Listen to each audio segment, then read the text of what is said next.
Les dernières infos, donc les deux trucs dont je voulais vous parler, qui peuvent avoir voire trois, qui ont un impact assez important sur le Bitcoin et sur le global à court terme. Ça va être premièrement le gouvernement allemand qui petit à petit est en train de vendre depuis quelques jours, voire quelques semaines, sauf qu'ils vendent sur Bitstamp, sur Kraken, sur Coinbase. Ils vendent pas en OTC. Et ça, quelque part, c'est un peu dommage que les saisies ne se vendent pas hors de nos échangeurs parce que malheureusement, à court terme, ça appuie là véritablement pour le coup sur le cours. Et d'ailleurs, je crois que la dernière fois qu'ils ont parlé, on avait à peu près déjà la moitié ou peut-être dans ces eaux-là qui avait été dump au marché. Plus une autre information qui va dans ce sens, c'est les bitcoins de MTGOX qui ont bougé et ça a l'air de tendre un peu le marché. Est-ce qu'il y en a beaucoup qui vont vendre? Est-ce qu'il y en a qui sont déjà vendus et notamment par des deals un peu comme on voit en ce moment autour de FTX avec des claims, c'est-à-dire on permet à des gens de racheter leur bag la plupart du temps avec un discount pour vous permettre de libérer votre liquidité et eux, ensuite, ils se chargent de le récupérer auprès des liquidateurs. Je suppose qu'il y a pas mal de gens aussi peut-être qui n'ont pas envie de vendre par rapport à MTGOX, mais il faut quand même voir que c'était des BTC qui étaient excessivement peu chers à cette époque. Et aujourd'hui, je ne sais plus d'ailleurs pour MTGOX si c'était remboursé en BTC ou en fiat. Je crois qu'ils vont le rembourser en BTC, mais voilà, je me pose la question de ce qui pourrait être vendu par rapport à cette masse que représentait MTGOX. Dernier point, et je pense que pour aujourd'hui, ça sera déjà plutôt pas mal, c'est les mineurs avec Willy Woo qui mettait en avant le hash ribbon. Et pour lui, voilà, on est toujours dans la capitulation des mineurs. Ce qui fait que finalement, en ressortiront grandis les fermes qui sont en train de se racheter les unes les autres comme Marathon, etc., ou Riot. Et derrière, les plus petites vont péricliter au profit justement de superstructures. Donc ça, c'était la petite partie informative. Ce qui fait qu'à court terme, sur un semblant d'été qui pour l'instant se tient ses promesses en termes de négativité au niveau de la saisonnalité, on a le printemps qui a été très porteur pour le marché crypto et notamment depuis janvier avec l'approbation ETF Spot sur Bitcoin. Et là, on a une phase de à minima range puisqu'on n'a pas encore cassé le range fondamentalement. Et au mieux, pour les plus pessimistes, une phase de distribution qui, là on est en journalier, on le voit un peu moins, mais quand on passe en hebdomadaire, on a un M qui est très bien dessiné ici pour ceux qui font un peu de chartisme. Donc voilà, ça nous conduirait plus bas dans la zone comme on l'a déjà identifié entre 48 et 52 000 $. C'est pas une zone anodine si toutefois on y va puisque c'était le Fibo, que je vous dise pas de bêtises, qui croise ici autour du 0,5 de Fibo. Non, on est un peu plus bas, pardon. On est autour de 51 000 $ pour le 0,38,2. Donc à voir si jamais ce M-top venait à s'activer. Effectivement, on aurait dans un premier temps les 52 et ensuite cette zone qui est comprise autour de 48, voire 44, ici 45. Donc, j'espère comme vous tous que le range va tenir ici avec le point bas qu'on est en train de revisiter avec un petit rebond à court terme. On va voir aussi si la moyenne mobile 200 journalière est défendue autour de 58 400 approximativement. Il y a autre chose aussi, c'est qu'on est en train de marquer une petite divergence ici. Le cours est en train de faire 2 points qui sont plus bas au niveau des 2 derniers points que voilà, l'un que l'autre. Et au niveau du RSI, nous avons 2 points qui sont légèrement plus hauts. Donc on va voir si on arrive à se raccrocher une énième fois aux branches au niveau du cours du BTC. Mais c'est vrai que c'est une zone l'été où par manque de liquidité et là en plus on était sur des jours fériés aux États-Unis, ça peut bouger et décaler assez fortement. À ceci près que quand on regarde le MACD ici, on est déjà bien bas. Par contre, quand on regarde en hebdomadaire, on est encore en train d'accélérer. On n'a pas d'histogramme qui ont tout simplement marqué ici un temps de pause par rapport à l'hebdo. Et quand en plus on passe en mensuel, voilà, on est encore très très haut et en même temps que sur le cours, on est haut perché. Donc d'un point de vue chartiste, je dirais que le moyen long terme est plutôt pas très bien engagé, en tout cas pour cette période estivale, tandis que le court terme en daily devrait et pourrait défendre les 56-57 pour offrir derrière un fameux rebond qu'on avait entamé d'ailleurs en début de semaine en se heurtant au quasi 64 000 $, moyenne mobile 20 ici qui descend sur le cours et malheureusement ça n'est pas passé. Donc on est dans une polarité où petit à petit, à la fois le prix est en train de se contracter, mais où on sent que oui, si ça sort par le bas, ça sera pour visiter bien plus bas et probablement, voilà, cette zone qui est assez large, mais qui devrait faire office de support autour de 52 000 à au plus bas 45 à 48 000 $ comme on vient de le voir. Le point également un peu négatif par corollaire à court terme, c'est que le marché américain continue de pousser dans le vert. Donc, on n'a pas de phénomène de contamination par rapport à ça. Et on a un Nasdaq également qui est au-delà de 20 000 points. Donc, la problématique autour de tout ça est la suivante. Si on vient à avoir le pivot de la Fed d'ici la fin d'année 2024, ce qui devrait être le cas théoriquement, et ça va s'étaler ensuite sur 2025 à 2026 pour approximativement 2 baisses de taux à 3-4 maximum par an. Ils vont baisser un cran par un cran, tout simplement. Voilà, c'est historiquement parlant le moment où il y a aussi des prises de profit qui sont faites ou un marché qui visualise un peu mieux une fois que le pivot est acté là où il doit aller tout simplement. Et souvent quand on regarde les tableaux statistiques, eh bien récession ou pas, on a eu des retracements qui étaient parfois assez importants au niveau du marché américain. Donc c'est vrai que quand on met tout bout à bout, ça laisse se poser pas mal de questions là pour la période estivale pour Bitcoin, d'avoir un marché US qui vraiment continue de pousser très fort, une tech qui est soutenue et notamment, on l'a vu par Nvidia et les fameuses supersets, et un BTC qui, là sur cet été en particulier, mais pas que, puisque la plupart des étés ça se passe souvent comme ça, d'autant plus quand on a un très bon trimestre de début d'année, ce qui a été le cas un peu de la même façon que début 2020 ou début 2021, eh bien on a des prises de profit qui sont assez importantes au niveau du marché crypto et du Bitcoin. Donc en l'état, le journalier devrait permettre d'offrir un rebond là où nous nous trouvons. C'est pas pour autant qu'on va pas aller chercher la liquidité plus bas, mais j'ai la sensation que le marché est déjà pas mal déprimé au niveau du marché crypto et que si on devait tendre un piège aux vendeurs, ça serait sur cette zone-là actuellement et ça se passerait pas 10 000 ou 15 000 $ plus bas pour le cours du Bitcoin. Après, ça reste voilà un peu d'expérience et un peu de ressenti par rapport à ce qui est en train de se passer. Bien entendu, là, la figure de M-Top, ça fait 10 000 ans que tout le monde l'a vue. Si elle s'active, oui, on ira autour de 48-50 000 $. Quand on est à 57 000, j'ai envie de dire, c'est un peu le fameux dicton, c'est pas une fois qu'on s'est chié au froc qu'il faut serrer les fesses, ou il y avait un dicton boursier qui dit aussi, si vous devez paniquer, assurez-vous d'être le premier à paniquer.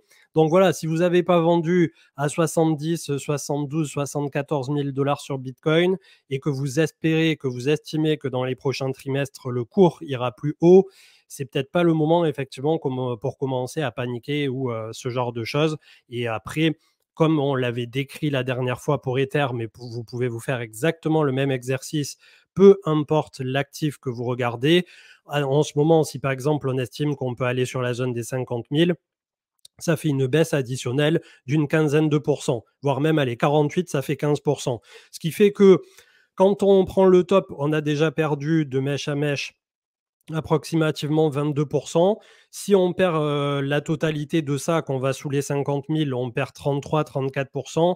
Voilà, le chemin est déjà bien entamé pour cette correction. Et c'est pour ça que même en hebdomadaire, quand on voit qu'on a un RSI qui est à 47 aujourd'hui, eh bien, si on revient sur cette zone autour de 50 000, je dis 50 000 puisque c'est en compte, mais comme on vient de le voir à l'instant, ça peut être à plus ou moins 2 000, voire 5 000 dollars, bien entendu.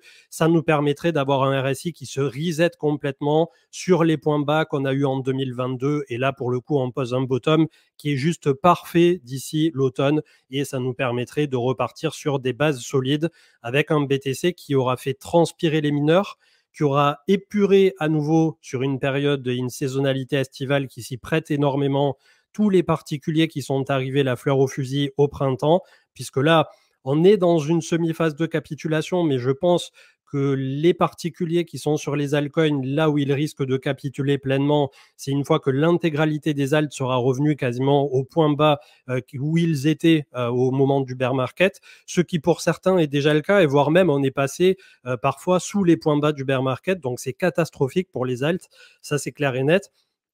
Et je pense que c'est à partir de là, quand il n'y aura plus personne qui croira sur les réseaux sociaux et que tout le monde commencera potentiellement à parler d'un cycle terminé, d'un cycle qui a trouvé son top ici, là, pour le coup, on pourra poser un bottom qui sera complètement propre. Donc, pour moi, le pire qui puisse nous arriver aujourd'hui, c'est ça, c'est qu'on revisite 45, 48, 50. Je vois pas le cours aller beaucoup plus bas. C'est pas malgré tout un scénario qu'on puisse écarter totalement, puisque vous savez très bien que le marché fera absolument ce qu'il veut. Mais du dernier recours, il y aurait le 0,618 ici de Fibo qui est aujourd'hui à 38 000 et la moyenne mobile 200 qui est en train de remonter.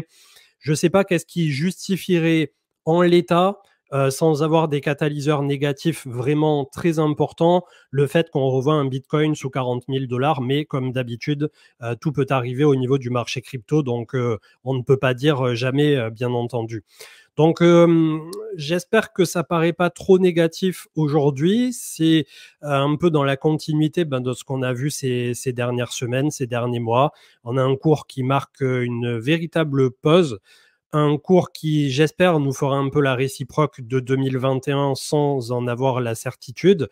Et dans tous les cas, une phase de marché qui va être différente désormais avec des nouveaux acteurs et probablement, malgré tout, on le voit déjà désormais, moins de volatilité.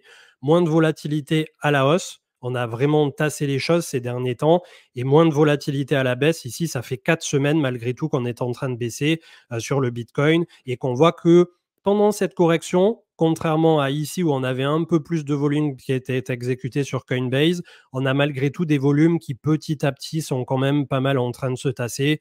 Donc ça, c'est plutôt positif aussi lorsqu'on corrige de ne pas voir des bougies de décharge comme on avait eu ici ou des bougies où sont échangés énormément de titres, comme au moment où en 2020, fin 2021, début 2022, on a connu les tragédies assez rocambolesques avec FTX, UST, enfin voilà. On n'est pas du tout sur une période de capitulation pleine et entière spéculative. D'ailleurs, c'est pas mal corroboré par ceux qui font du on-chain. On a quelques indicateurs qui étaient en surchauffe au niveau on-chain, mais le global, les vrais indicateurs macro pointent que on est plus ou moins au milieu de la cyclicité qu'a connu le BTC sur à peu près 4 ans. Donc, il y a autant de points positifs que de points négatifs, à ceci près que, voilà, c'est vrai que si on prend en considération qu'on avait un peu trop poussé quand on a fait 15 000 à 75 000, c'est normal aussi au bout d'un moment qu'on se prenne une belle tannée, une belle correction qui remet un peu les pendules à l'heure, qui aussi parfois nous rappelle que quand on fait x2, x4, x5, x10 sur le marché crypto, c'est déjà extraordinaire et que sur ce cycle, ça sera probablement la norme de ne pas aller chercher des rendements qui soient complètement dégénérés, que ça soit dans la DeFi d'ailleurs ou ailleurs. Et même ceux qui font des meme coins ou que des altcoins ou des trucs comme ça, à partir du moment où vous arrivez à en sortir quelque chose, bien entendu qu'il faut savoir le mettre à profit ensuite pour construire petit à petit un portefeuille un peu plus étayé, si je puis le qualifier ainsi. Je lis le chat, vite fait puisque j'ai pas du tout lu depuis tout à l'heure. On avait AMC qui disait: «J'ai signé mon CDI ce matin au McDo». Ben, félicitations. Je pense que c'est un troll, mais pour le coup, c'est un troll sans en être un totalement parce qu'il y a beaucoup de personnes aussi qui se sont complètement ramassés sur le marché crypto ces dernières années et qui parfois quittent leur boulot et doivent ensuite y revenir avec un dur retour à la réalité que le marché crypto peut beaucoup plus rapidement te reprendre tout ce qu'il t'a donné. En général, quand on a des belles poussées, ça dure 6-9 mois sur le marché crypto et en 15 jours de temps, parfois, il arrive à te reprendre les 6 mois de grind positif que tu as eu avec souvent la dernière phase où on l'avait bien identifié la dernière fois, tout le monde devient un peu trop euphorique, beaucoup d'arrogance, on montre le wallet à son frère, sa sœur, sa mère, son père ou même le boulanger dans la rue. On commence à chill sans s'en rendre compte les cryptos à des gens qui n'y connaissent rien ou le signal absolu la dernière fois, mi-mars, c'était voilà TPMP qui fait demi-heure sur les cryptos et le lendemain pile, on a connu le premier gros retracement. C'est pas TPMP bien entendu qui a déclenché quoi que ce soit sur les cryptos, mais c'est un signal de social qui est vraiment assez important à prendre en considération. Persuadé que la fin d'été sera cool, ben on espère tous. Après, c'est bien que la correction se passe cet été. Franchement, il vaut mieux que ça se passe maintenant que à l'automne où peut-être les marchés ont un peu plus à offrir en général, un peu plus de liquidité. Le truc qui m'embête un peu, voilà, à court terme, c'est de voir un SP500 et un Nasdaq qui sont très hauts, le pivot de la Fed qui n'est toujours pas fait. Après, on va voir si c'est bel et bien Donald Trump qui est élu président des États-Unis entre la fin d'année et début 2025, je crois, pour son investiture, si toutefois ça arrivait, et qui aujourd'hui est de plus en plus pro-Bitcoin, pro-crypto. Est-ce que c'est du blabla de campagne? On ne le saura que beaucoup plus tard, et si encore faut-il que ce soit lui qui soit élu. Mais voilà, c'est vrai qu'il y a pas mal de choses qui risquent de bouger entre l'automne à janvier, enfin janvier, premier trimestre 2025. On ne serait pas dans la phase de marché dans laquelle on est maintenant, c'est-à-dire juste après le halving et avec 2-3 trimestres à venir où il va se passer autant de choses, là, je serais très, très pessimiste pour le coup. Mais il y a autant de positifs que de négatifs qui se contrebalancent, là, pour cet été. Donc, autant rester neutre. Le cours, lui, ben, pour le coup, court terme, il n'est pas très positif, on ne va pas dire le contraire, mais au moins, on sait à peu près à quoi s'attendre pour la suite. Et comme je disais tout à l'heure, quand on regarde le chart, 48,50, ça fait sens. Ça permettrait de purger ce fameux micro M-top et de poser un bottom sur une zone qui est tout à fait clé.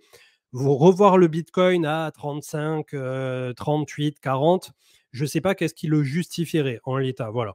Donc j'essaie d'être le plus honnête avec tout le monde, hein, sans ni vendre du rêve ni du pessimisme.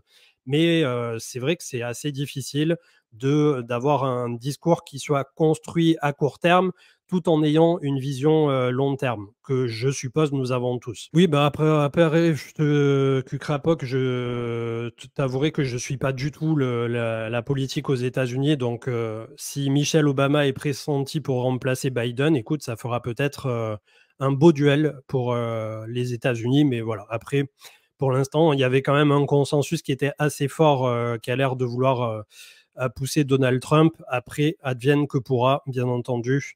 On ne fait pas de politique sur la chaîne, donc il n'y a pas de préféré, de favoritisme, à ceci près que je suppose que si c'était Donald Trump, ça se passerait peut-être un peu mieux d'un point de vue marché et peut-être d'un point de vue crypto, mais ça, voilà, ça reste assez hypothétique. N'hésitez pas si vous avez des questions sur le chat, on regarde un petit coup sur Ether. Ether qui, bah pareil, est en direction du 0,382 qu'il avait déjà travaillé précédemment à 2008-2009. On est autour de la médiane, 50 pile poil de RSI. Là, pareil, les zones sont bien identifiées à l'avance. On a 2005, 0,5 de Fibo. 2100, si c'était catastrophique, 0,618. Pour voir les 2100, ça voudrait dire que Bitcoin a beaucoup, beaucoup baissé et qu'en plus, Ether lâcherait du terrain à nouveau face à BTC, ce qui n'a pas l'air d'être le cas à court terme. Et bien entendu, on attend tous d'avoir l'approbation finale des ETF spots, ce qui va permettre là aussi de venir contrebalancer un peu les futurs qui parfois sont assez agressifs avec tout le côté short. D'ailleurs, souvenez-vous, au niveau du BTC, on avait énormément de shorts qui étaient empilés avant qu'on se reprenne la deuxième descente ici quand on était début juin autour de 72 000 $. Donc, c'est vrai qu'il y a parfois des signaux comme ça, un peu avant-coureurs, auxquels on ne prête pas forcément attention, parce qu'à ce moment-là, on se dit, oui, ça y est, on est à 72 000, on va se libérer, on part en direction des 80-85. Mais voilà, on sent que malgré tout, bah, c'est un marché qui a besoin de se poser, de travailler aussi certaines zones au niveau du cours pour permettre justement de revisiter toutes les zones qui n'ont pas été suffisamment travaillées. J'ai pas le volume profile ici, mais je pense qu'il y a des bons petits creux des familles à venir travailler. Et globalement, ça permet de tester aussi, je pense, en un sens, les premières convictions de ceux qui ont investi sur les ETF. Et on a vu que bah, malgré tout, récemment, là aussi, on avait des outflows ces 2 dernières semaines qui étaient relativement modérés, mais on n'a plus non plus de gros inflows comme on avait eu au premier trimestre. Et c'est dû, je suppose, en partie à cette période estivale. J'en pense quoi de AAV long terme? Ben, AAV, c'est un sujet complexe parce que on en a beaucoup, beaucoup parlé sur la chaîne et je pense qu'on a tous des avis un peu différents. Et en fait, quand tu regardes d'un point de vue fondamental, c'est ce que devrait être la DeFi aujourd'hui. En fait, AAV, ça fonctionne bien, il y a beaucoup de liquidités dessus. Quand tu as envie de faire un emprunt, un prêt ou de faire tout ce qu'il te plaira, ça fonctionne. C'est bien audité, ils ne se sont pas fait pirater. Et voilà, les utilisateurs sont contents. Après, le token AAV en tant que tel, c'est un token de DAO. Et aujourd'hui, on le voit depuis 2020, puisque l'hiver DeFi a commencé quasiment un an avant que le reste, peut-être, allez, début 2021, avant que le reste rentre lui-même en bear market. Donc la DeFi, ça fait très très longtemps que c'est en bear, ou en phase de récupération de bear du moins. Et le token AAV, tout comme les autres tokens de DeFi, on a vu que sur la reprise, on a fait une remontada de quoi x3, x4. C'était dans le même ordre que ce qu'on vu en termes de performance les autres altcoins, mais c'est pas encore quelque chose qui est repricé à son juste prix par le marché. Et quand on voit la TVL aujourd'hui sur AAV, c'est-à-dire tout l'argent qui est déposé dedans par rapport à ce que vaut AAV au niveau de son market cap et de sa capitalisation, oui, probablement que AAV, au niveau de ce qu'il représente, est sous-coté. Mais d'un autre côté, comme c'est un token de DAO, j'ai l'impression que les professionnels, depuis 2020-2021, et qu'il y a eu ce gros hiver DeFi, s'en sont désintéressés. Ce qui fait que, en soi, bah, c'est un très bon projet d'un point de vue fondamental. Mais après, est-ce que AAV, le token de DAO, devrait être amélioré pour proposer d'autres choses, etc. Voilà, petit à petit, je suppose que la plateforme y travaille, mais on en est là aujourd'hui. Donc, pour du long terme, bah, je suppose que dans 5 ans, AAV plateforme et la DeFi sera toujours là. Qu'est-ce qu'aura donné le token de AAV? J'en ai strictement aucune idée, si c'était ça la question. D'ailleurs, quand je vous ai posé la question récemment de ce que vous mettriez en top 3 aux côtés de Bitcoin et Ether, on avait pas mal de Solana, bien sûr, qui aujourd'hui paraît être un choix logique, mais peut-être pas pour tout le monde, parce que quand même, Solana, il y a des choses à redire. Et il y avait beaucoup, beaucoup de Chainlink en troisième position. J'étais d'ailleurs un peu surpris. Mais voilà, vous avez un avis qui est très positif par rapport à Chainlink. Je sais pas si c'est la même sensation qu'un bear market, parce qu'on est quand même encore assez haut. Hein, la sensation de peur sur le marché crypto, elle est, comment dire? Elle est cumulative à la phase que l'on traverse. C'est-à-dire, je vais essayer d'être à peu près clair sur ce que je raconte. Si on est dans une phase haussière qui dure un bon moment, une phase de plateau, à partir du moment où on va commencer à rentrer dans des corrections, assez importantes, un peu plus, comme on le traverse depuis maintenant quelques semaines, tu vas le ressentir de façon beaucoup plus exacerbée et la plupart du temps, dans tous les cas, une perte psychologiquement, va t'impacter 2 à 4 fois plus qu'un gain. Et pareil au niveau des mauvaises nouvelles dans la vie de tous les jours. C'est pour ça que le cerveau humain aussi est câblé pour anticiper en permanence ce qui pourrait mal se passer et qu'on voit le mal partout, entre guillemets. Là où pendant le bear market, au début, tu te fais énormément de mourants quand tu commences à entamer justement les profits non réalisés, que tu perds du capital non réalisé puisque tu n'as pas pris tes profits. Au début, tu vas avoir cette sensation, en fait, qui est une sensation désagréable et un peu piquante. Mais petit à petit, au fur et à mesure que tu lâches prise et que le cours continue de baisser, il y a un moment où tu finis par t'en foutre.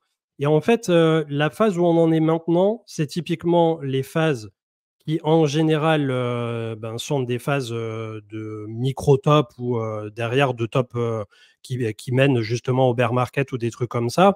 À ceci près que quand le cours baisse de moins 20, moins 30%, tu n'as jamais aucune certitude de si on en est au top final, si c'est un micro-top intermédiaire et qu'à l'automne, on sera à 90K ou 100K ou peu importe.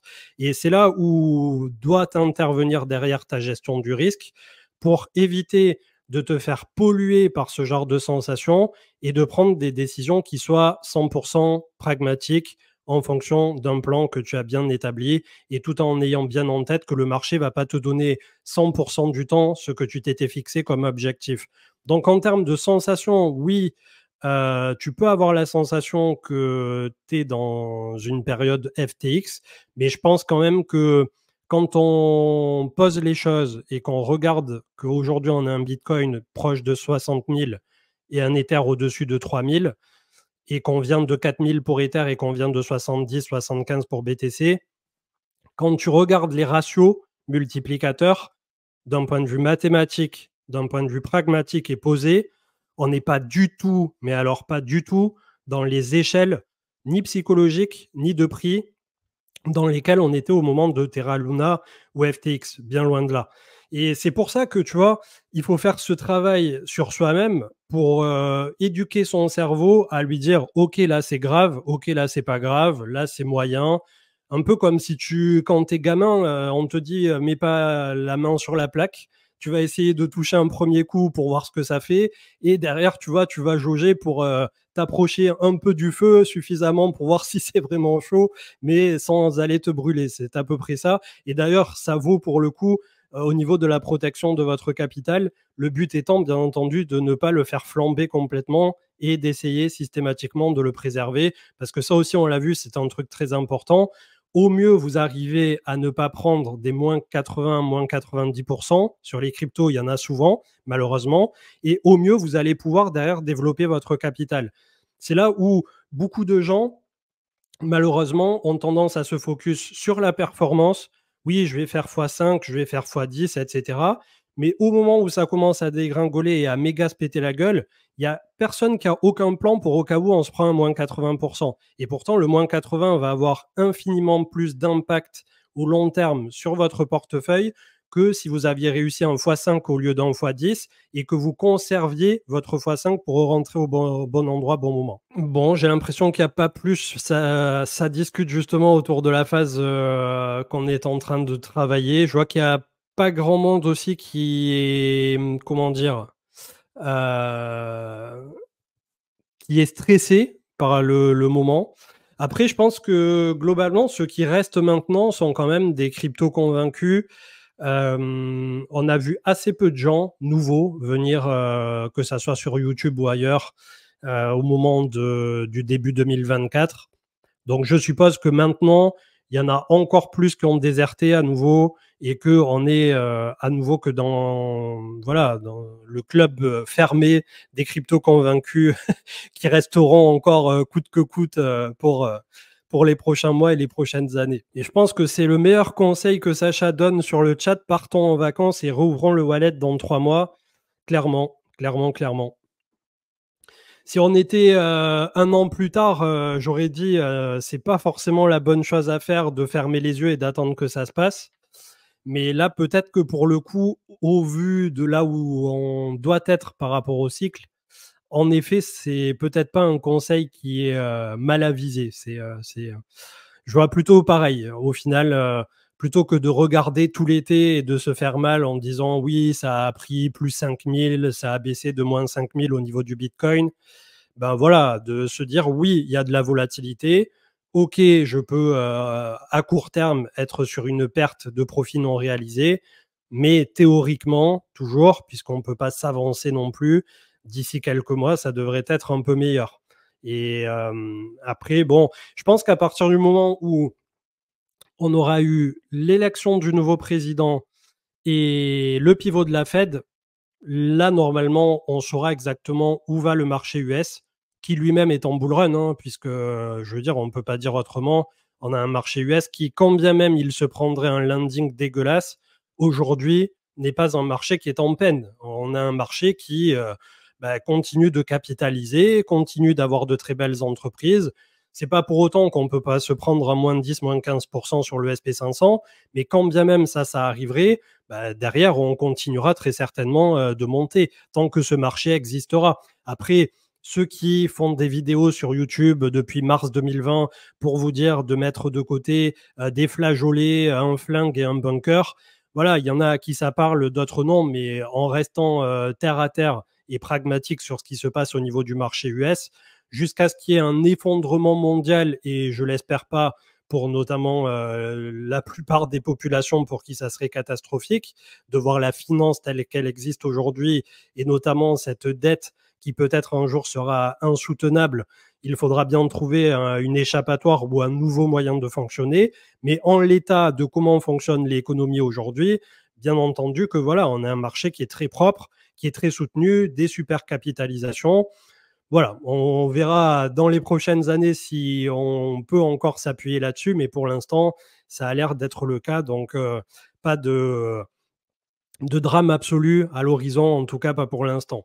J'espère pas me porter l'œil, mais voilà. Elles sont complètement en berne, les métriques sociales. C'est revenu à des points de bear market, donc ça colle très bien avec la phase d'ennui dans laquelle nous sommes, hein. Et si jamais le cours là continuait de dévisser, ça sera encore pire après pour la deuxième partie d'été, hein, d'un point de vue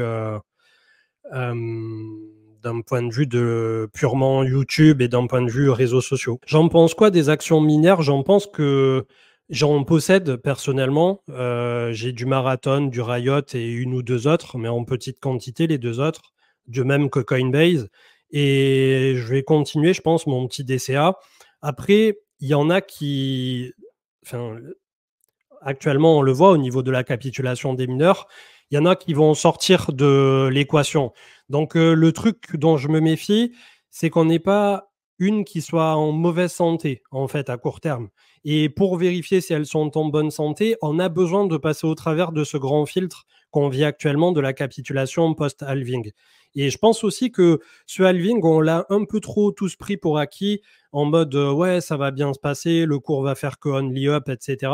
Alors que justement, ça avait été très largement pricé en amont, et que le fait d'avoir un hash rate qui était si haut et qui crevait systématiquement tous ces plafonds, etc., que des ATH sans arrêt, ça a causé énormément de tort post-halving à l'industrie minière, avec des coûts qui ont été ingérables.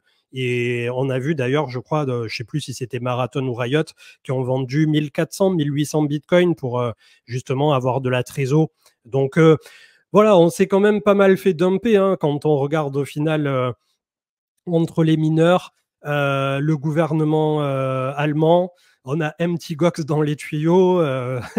Il y a quand même eu des belles prises de profit, hein, autour de 70 à 60 actuellement. Non, je ne suis pas positionné sur la narrative IA. Enfin, après, je crois que Tada, on est entre les deux mondes et j'ai un peu de Tada.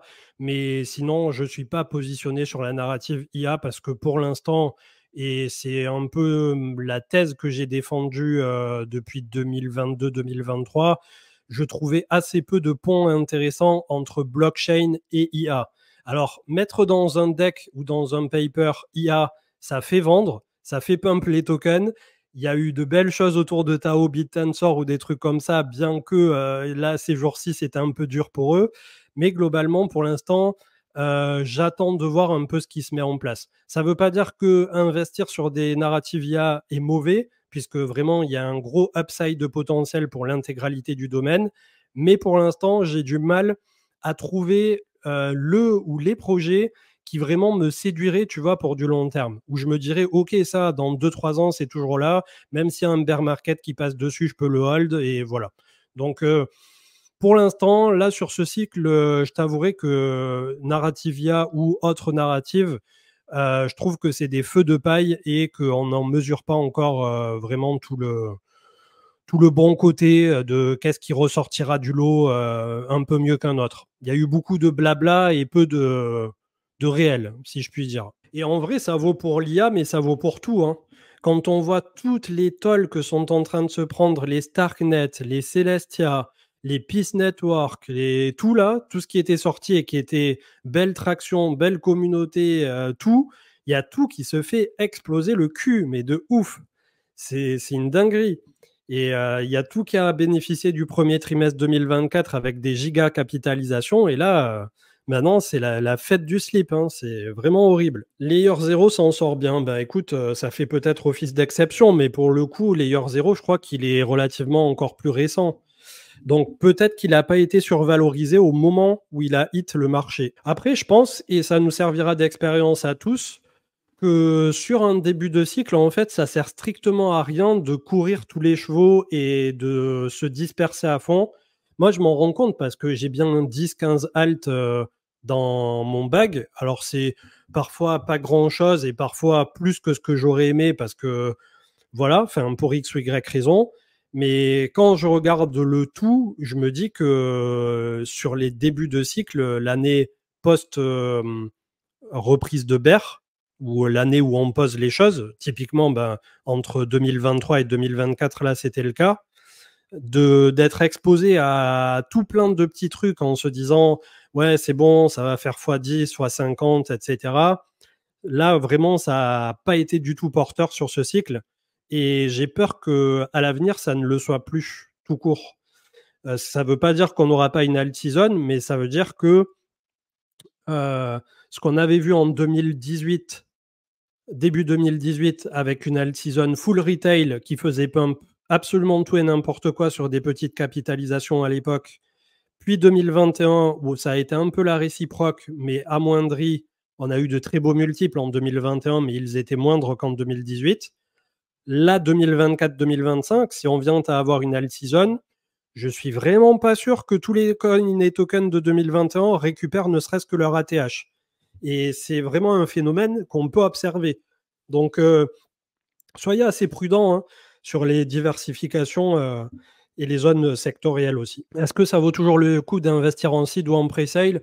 Bah, je vais être tout à fait honnête avec toi. J'ai investi, je ne sais pas dans combien, 10-15 projets depuis 2022. Ça a été catastrophique. J'aurais mis tout cet argent juste dans Bitcoin ou Ether. Je ne me faisais pas des nœuds au cerveau. J'avais pas sans arrêt des blabla, des calls, des machins, mes couilles à faire. C'est horrible. Je vous promets, c'est horrible. Alors peut-être qu'entre fin 2024 et début 2025, il y aura des trucs qui vont payer. Mais là, depuis fin 2021, début 2022, je peux vous garantir qu'au final, tous ceux qui n'ont pas investi dans des pre-sales ou des trucs à la con, à part quand c'était peut-être les Américains ou les Anglais ou les Chinois qui ont eu la chance d'investir dans Celestia ou dans Starknet, les premiers. Mais sinon, les pre-sales, ça a été catastrophique. Donc, à l'image du reste des altcoins d'ailleurs. Là, vraiment, il y a un problème autour de ça maintenant. Je pense que les VC en ont conscience. Je pense que les gens qui font des séries A en ont conscience. Les key opinion leaders, les fameux calls qui sont sollicités pour rentrer en seed ou en pre-sale, mais les seeds, c'est très peu. C'est souvent un round, le round, comment ils appellent ça, community, ou on va dire un round, allez, entre guillemets, influenceur. Par exemple, vous allez avoir le token qui arrive à 1 dollar au marché. Le round d'influenceur, ça va être 0,6, 0,8 dans ces eaux-là. Et la seed, ça va être 0,01 pour vous donner un peu l'ordre d'idée du bordel. Donc la seed, t'en fais pas que ceux qui mettent le premier million, ils sont tout le temps gagnants. Mais après, sinon, les dindons de la farce que nous sommes, malheureusement, non, ça fonctionne plus. Ça a un peu fonctionné début 2021. Je pense que ça fonctionnait à tous les ballons en 2017, mais je ne l'ai pas vécu moi-même parce que j'étais pas dans le marché à ce moment-là. Mais globalement, non, ça a été catastrophique. C'est pas pour autant que je ne vais plus mettre un centime là-dedans, mais c'est horrible. D'un point de vue des retours, c'est horrible. Oui, ça a très bien fonctionné en 2021, mais c'était aussi un coup de chance. Parce qu'on en revient au truc pareil que sur les mêmes coins. Si t'as pas de la liquidité sur tel ou tel token ou beaucoup de traction, beaucoup d'entrain à ce moment précis, pourquoi début 2021 a fonctionné? Parce qu'il y avait tout qui valait des centaines de millions, des milliards et ça arrivait en un claquement de doigts. C'est un peu ce que disait une fois, je sais plus si c'était iStake ou un autre, et qui disait que ça a été la chance notamment de Dogecoin à l'époque, d'avoir des milliards de liquidités disponibles sur Dogecoin. Parce que sinon, si tu n'as pas ça, si tu n'as pas la liquidité qui arrive en même temps que l'intérêt des gens, bah, dès que tu vas vendre 1 million de Dogecoin, tu vas faire cracher le prix de 80%. Donc vraiment, prenez ça aussi en compte. Le fait que les périodicités comme premier trimestre 2021, c'est quelque chose d'excessivement rare. Donc j'espère vraiment pour tous ceux qui en ont chié depuis 2022 qu'on va connaître ça début 2025 au plus tard. Mais voilà, si un jour vous faites le fameux x5, x10 ou x je sais pas combien sur votre portefeuille, prenez ça comme un cadeau du destin et comme voilà, quelque chose d'assez rare, quelque chose qui est aussi un peu au-delà de l'énergie que vous aurez mis là-dedans, un coup de chance. Bon, sur ces belles paroles, merci à tous d'avoir été là. Vous étiez 350 en live un jeudi à midi, plutôt cool. Et bah, il y a le replay qui est disponible sur Twitch. Peut-être que je vais le mettre sur YouTube. On fera une émission normale sur YouTube pour faire le bon petit résumé, les infos d'ici ce week-end. Essayez de pas trop vous coller aux cours et à vos portefeuilles cet été, puisque vous risquez de prendre des mauvaises décisions en paniquant. Et c'est peut-être pas ou peut-être plus le bon moment pour paniquer, justement. Dans tous les cas, après, tout à chacun doit aussi prendre ses responsabilités par rapport à ses investissements et son portefeuille. Donc, si un jour vous vous sentez vraiment mal et que psychologiquement c'est trop dur, parfois ça peut faire du bien aussi de couper un temps pour y revenir ou de se libérer d'un coin ou d'un token qui vraiment vous pourrissait une belle performance du reste de votre portefeuille. Et après, petit à petit, il n'y a que l'expérience aussi qui fera en sorte que eh bien, vous y verrez un peu plus clair au travers du temps. Mais c'est vrai que même avec l'expérience, après, on a tendance, je pense, un peu trop à écouter l'avis de Monsieur Tout-le-Monde. Et si je peux clôturer là-dessus, essayez à la fin d'avoir une méthodologie qui vous est propre, une psychologie qui, de toute évidence, vous est propre, connaître vos points positifs, vos points négatifs et d'avancer petit à petit, pas après pas, sur un chemin qui vous conviendra et qui vous permettra à vous de, au bout de quelques années, savoir exactement ce vers quoi vous voulez aller, mais surtout de développer positivement votre capital. Très bonne journée à tous et à ce week-end. Ciao, ciao.